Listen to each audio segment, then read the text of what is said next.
In this video, you will understand the key difference between property investing and stock investing. Have you ever wondered how to get started in your wealth through property investing? Well, when I first get exposed to property investing, I shy away from property because I thought it was a big player's game.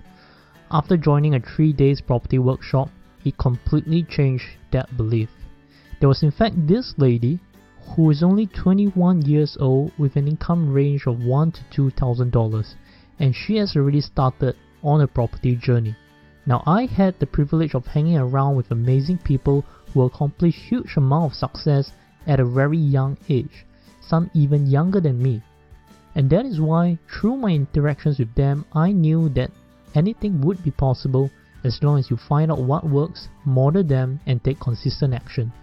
Now, today I want to share with you the 3 differences between property and stock investing. Now, the first one is the power of leverage, using other people's money. And that is the key advantage of property investing, meaning to say that you can borrow money from the bank for your investment. But many of us think that taking a bank loan is risky, and that statement often pops up in people's mind when it comes to taking on debt.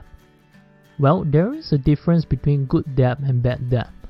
A good debt is where you borrow money to purchase an asset that will give you a positive cash flow, while a bad debt is where you borrow money to buy a fancy car or high-end electronics appliance, typically to impress people that you don't like.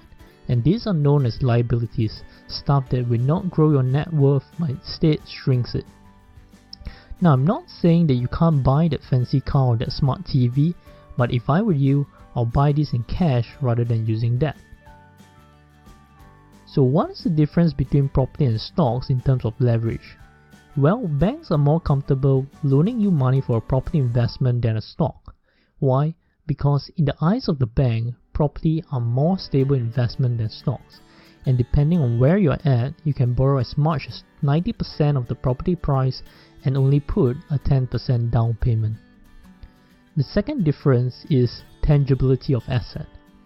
When I first tried to convince people to invest in stock market, it was hard for me to convince them because they always see stocks as just stock prices and not an asset.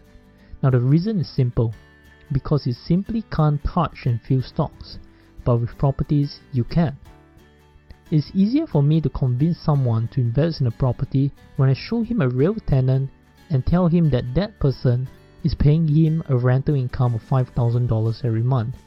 This physical tangibility of asset simply gives people more assurance, and that is why it's known as real estate. Because of the fact it is tangible, compared to stocks, it is much easier to convince someone to co-invest in a property with you. Now, all you have to do is to find a property that gives you a positive cash flow and buy it undervalued. And this is one of the ways people are able to buy properties with little to no money down. And how do they do that? They simply borrow 90% from the bank and the remaining 10% from co-investors. And the third difference is the ability of control. Investing in property also gives you a higher ability to control. Now, one aspect of control is the ability to negotiate. Now, think about it. For example, in the stock market, if Facebook share price is currently at $200, you can't negotiate with your broker and ask him to sell you at $150 instead. But with properties, this transaction is between you and the owner with the property agent in between. If the owner is asking for $300,000, you as a buyer could negotiate the price to $280,000 if you wanted to. Of course, whether you get the deal is another story. Now, let's put things in another perspective. Let's say Coca-Cola is giving shareholders dividends of $1.60 per share every year. Now, it's unlikely that you can just go up to the CEO of Coca-Cola and demand a $2.50 dividend instead.